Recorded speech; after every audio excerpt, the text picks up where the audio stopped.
चलो करते हैं। चैप्टर 13 एनसीईआरटी का चैप्टर नंबर 13 है। नाम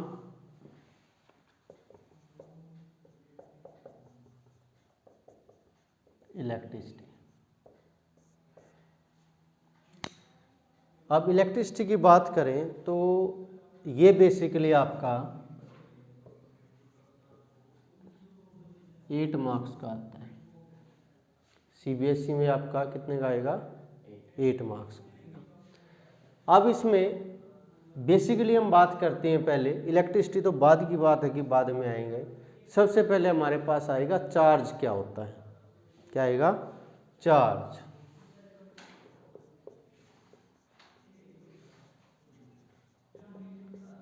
अब अगर चार्ज की बात करें तो चार्ज होता क्या है? नाम सुना होगा आपने कि भाई पॉजिटिव चार्ज होता है, नेगेटिव चार्ज होता है, लेकिन एक्चुअल में चार्ज होता क्या है? बात करें डेफिनेशन की तो डेफिनेशन क्या होगी? It is the property of A particle due to which produce the electronic force. इसको इलेक्ट्रिक फोर्स ही बोल देते हैं। पार्टिकल की वो प्रॉपर्टी जो क्या प्रोड्यूस करेगी? इलेक्ट्रॉनिक फोर्स प्रोड्यूस करेगी। उसको हम क्या नाम देंगे? चार्ज का नाम देंगे। It is denoted by Q. Basically ये क्यू से नोट किया जाता है। और अगर हम बात करें चार्ज की तो हमारे पास दो टाइप के चार्ज होते हैं। Types of charge. First one is positive charge, second one is negative charge. अब तक आपने 9th क्लास में केमिस्ट्री में पढ़ा है कि अगर कोई भी एटम इलेक्ट्रॉन लूज करता है तो क्या करता है? वो पॉजिटिव हो जाता है। मैंने आपको एग्जांपल भी दिया था। अगर आप किसी पर्सन की हेल्प कर रहे हो, अपनी तरफ से कुछ दे रहे हो, तो आपको पॉजिटिविटी आएगी, आपको अच्छा फील होगा। तो क्या होगा? पॉजिटिव चार्ज हो जाएगा उस एटम पे। और अगर हम किसी से कुछ ले रहे हैं तो क्या हो जाएगा? कुछ हीन भावना आएगी कि भाई हमने क्यों लिया, क्या रीजन रहा, तो वहाँ पर क्या हो जाएगा? ये नेगेटिव चार्ज हो जाएगा। क्लियर है? कोई डाउट इसमें? अब आता है एक चीज,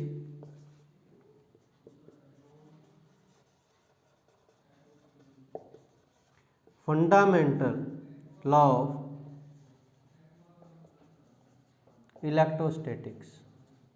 इलेक्ट्रोस्टैटिक्स का मतलब होता है इलेक्ट्रॉन की स्टडी करना। तो फंडामेंटल इलेक्ट्रोस्टैटिक्स क्या कहता है? It state that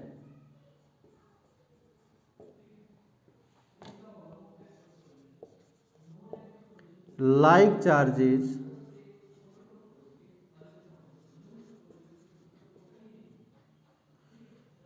repel each other and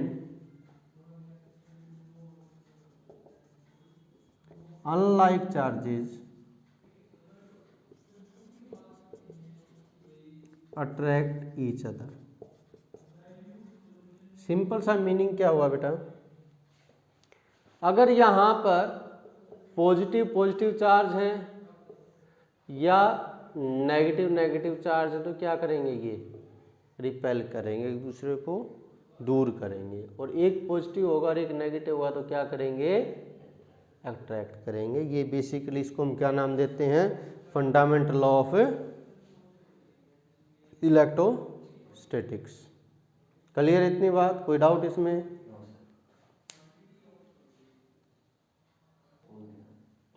कोई नहीं।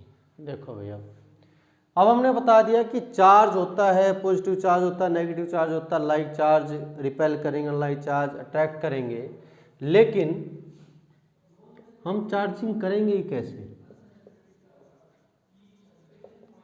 Charging can be done, first है बाय कंडक्शन,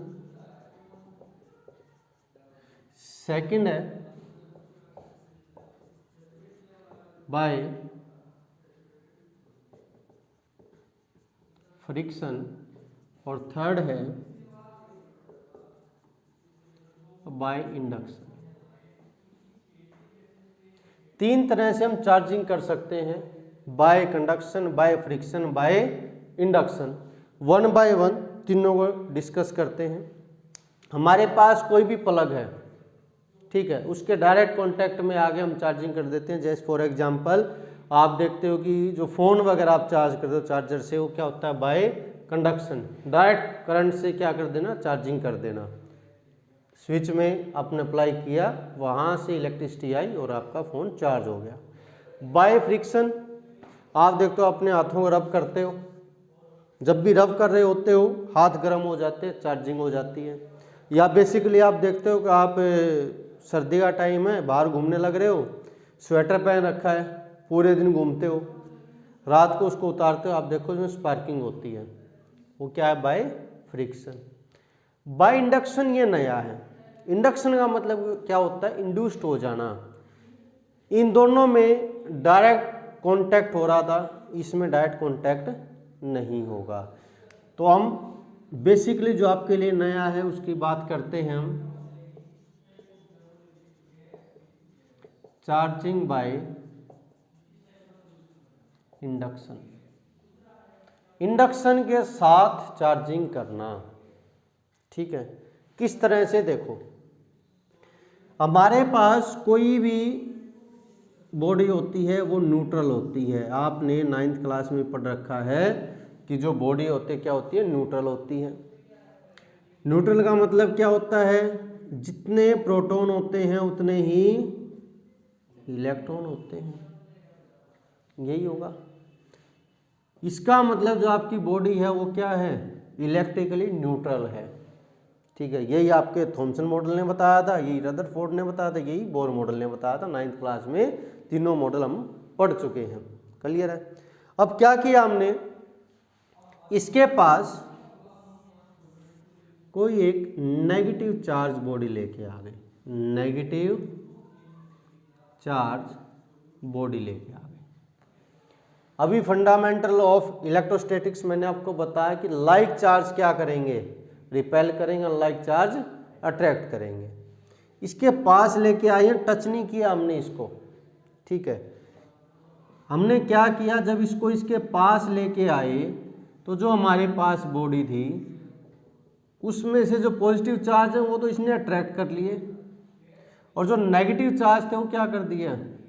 रिपेल कर दिया, दूसरी साइड कर दिया। अब देखो दोनों मिक्स थे, इसमें क्या हो गए? पॉजिटिव इसके साथ और नेगेटिव दूर हो गए, क्लियर है ये बात। बट हमने इसको टच अप भी नहीं किया है, ठीक है। इसके बाद हमने क्या कर दिया? इसको दूर कर लिया और इसको क्या कर दिया? अर्थिंग कर दी थी, इसकी क्या कर दी? अर्थिंग। और अर्थिंग करने से क्या हुआ? जो इलेक्ट्रॉन है वो मूव करके अर्थ में चले गए, और यहाँ से आपकी एक बॉडी बन गई जो कैसी थी? पॉजिटिवली चार्ज बॉडी हो गई। इस पे चार्ज आ गया, पॉजिटिव चार्ज आ गया। पहले क्या था? न्यूट्रल था, तो हमने क्या कर दिया? इसको चार्ज कर दिया, क्लियर है। कोई डाउट इसमें? नोट कर लो एक बार।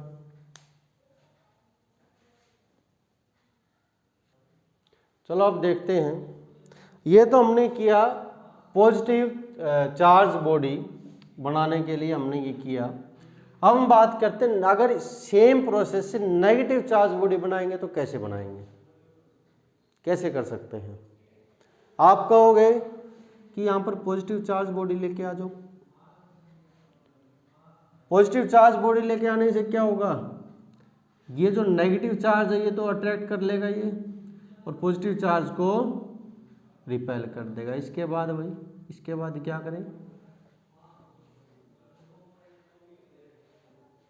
इसके बाद क्या करें, ये अर्थिंग से ग्राउंड में चले जाएंगे। लेकिन अगर ऐसा कर दिया तो पूरी केमिस्ट्री को हिला दोगे आप। रीजन क्या, केमिस्ट्री वाले तो ये बता बता के हार गए कि प्रोटॉन कभी मूव नहीं करता, सिर्फ क्या मूव करता है, इलेक्ट्रॉन। तो ये तो क्या है, प्रोटॉन है, और प्रोटॉन मूव नहीं करता। लेकिन यहाँ पर क्या होगा, अब जब ये इस साइड आएंगे अर्थिंग करने के बाद जो इलेक्ट्रॉन है वो यहाँ से ऊपर आएंगे और इसको क्या कर देंगे, न्यूट्रल कर देंगे। और न्यूट्रल करने के बाद आपके पास कैसी बॉडी आ जाएगी, आपके पास नेगेटिव चार्ज बॉडी आ जाएगी। काम वही हुआ है, लेकिन आपने अगर ये एरो नीचे कर दिया और आपने ये बता दिया कि प्रोटॉन नीचे चले गए, कॉन्सेप्ट गलत हो जाएगा आपका, क्योंकि प्रोटॉन कभी मूव नहीं करते। उतार दो एक बार। आगे करते हैं। अब नेक्स्ट टॉपिक आता है हमारा प्रॉपर्टीज ऑफ चार्ज। चार्ज की बेसिक प्रॉपर्टीज क्या होती हैं वो डिस्कस करते हैं। फर्स्ट हमारे पास है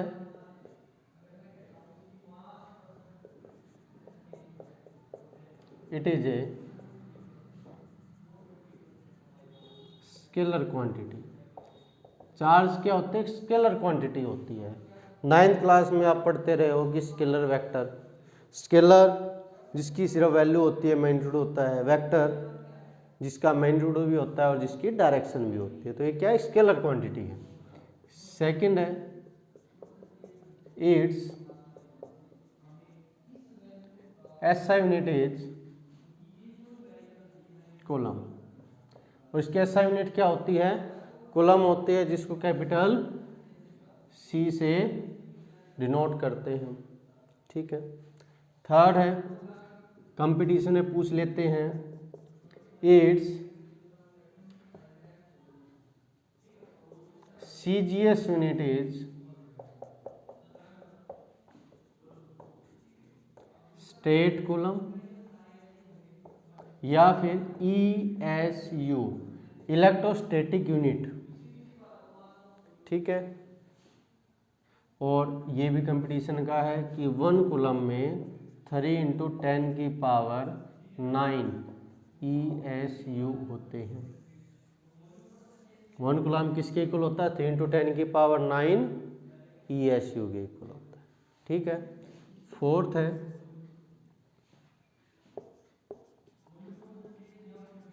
the charge is conserved.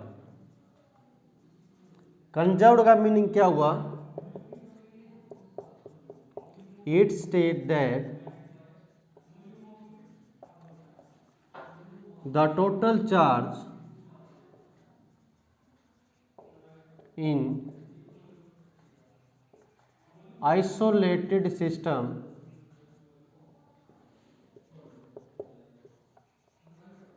is remain constant।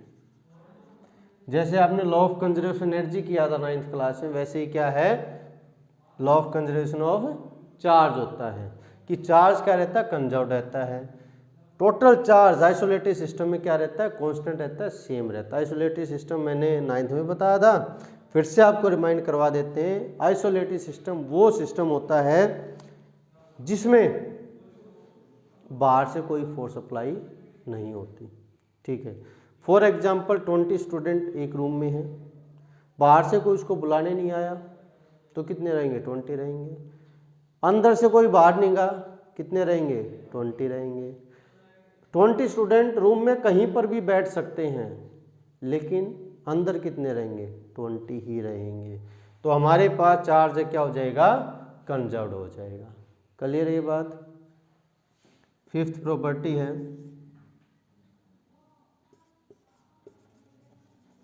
Charges are of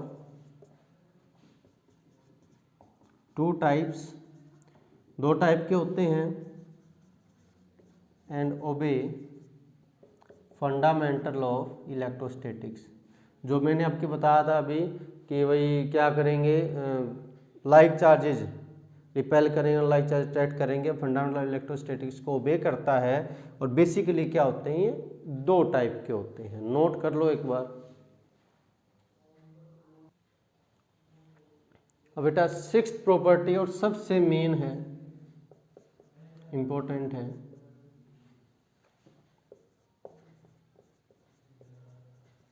the charge is quantized.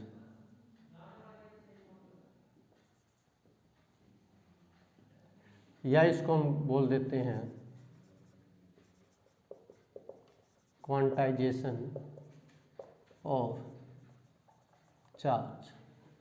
इसका मीनिंग क्या हुआ, it state that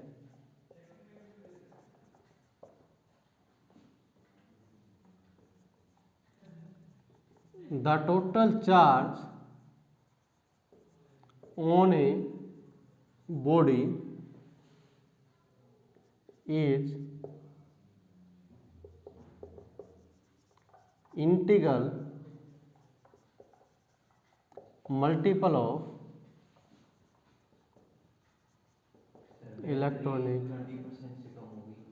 electronic charge।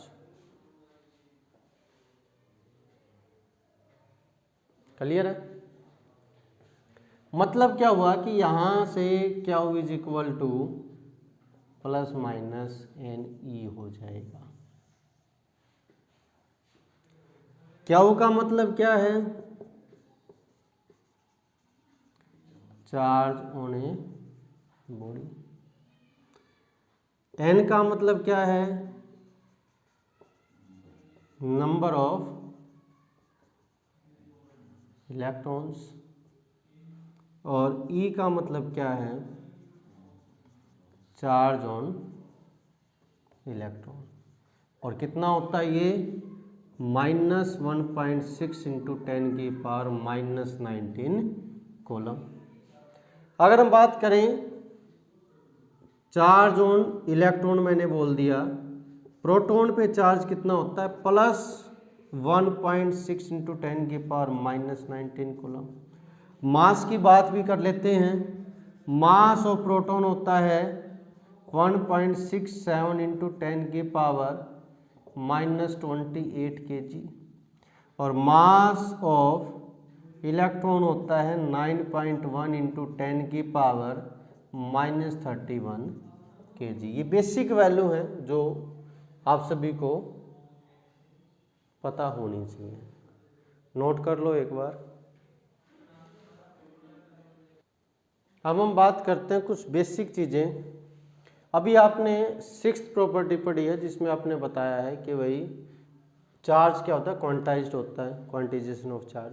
First time जो साइंटिस्ट हुए हैं वो है R.A. मिलीकेन, जिन्होंने फर्स्ट टाइम ये बताया। और कब बताया था ये, 1909 में बताया था। और इन्होंने एक्सपेरिमेंट जो किया था उस एक्सपेरिमेंट को क्या नाम बोलते हैं, मिलीकेन ऑयल ड्रॉप एक्सपेरिमेंट। ये एक्सपेरिमेंट किया था उन्होंने ऑयल ड्रॉप पे, और इस एक्सपेरिमेंट का नाम क्या दिया फिर, मिलीकेन ऑयल ड्रॉप एक्सपेरिमेंट, जिसके थ्रू उन्होंने क्या बताया कि जो चार्ज है क्या होते हैं, क्वांटाइज्ड होते हैं। क्लियर है ये बात? अब एक क्वेश्चन लिखते हैं, आपके एनसीईआरटी में भी है, how many electrons form A charge of 1 coulomb. Simple से लैंग्वेज में बात करें तो आपसे ये पूछ रहा है कि कितने इलेक्ट्रॉन्स मिलके 1 कूलम चार्ज फॉर्म करेंगे, बनाएंगे। आपसे बेसिकली ये पूछा जा रहा है। देखो किस तरह से आपको कह रहा है कि जो चार्ज है किसी बॉडी पे वो है 1 कूलम। कितने इलेक्ट्रॉन होंगे हमको पता नहीं, फाइंड आउट करने हमने। चार्ज ऑन इलेक्ट्रॉन हमको पता होता है 1.6 इंटू 10 की पावर -19 कूलम होता है। यहाँ से देखें क्यू क्या होता है, एन ई होता है, और यहाँ से एन की वैल्यू क्या हो जाएगी, क्यू बाई ई हो जाएगी। 1/1.6 इंटू 10 की पावर -19, 1/1.6 से करोगे तो कितना आ जाएगा, 0.625 इंटू 10 की पावर +19। ऊपर जाके करोगे तो, और इसको और ज़्यादा सोल्व करोगे तो क्या हो जाएगा, 6.25 इंटू 10 की पावर 18 नंबर ऑफ इलेक्ट्रॉन्स होंगे जो रिक्वायर्ड होंगे 1 कूलम चार्ज को फॉर्म करने के लिए। इसके बाद कुछ क्वेश्चन और हैं जो आपको अभी लिखवाए जाएंगे, स्क्रीन पे होंगे, वो आपको फाइंड आउट करने हैं, कल उसके बाद डिस्कस करेंगे। ठीक है।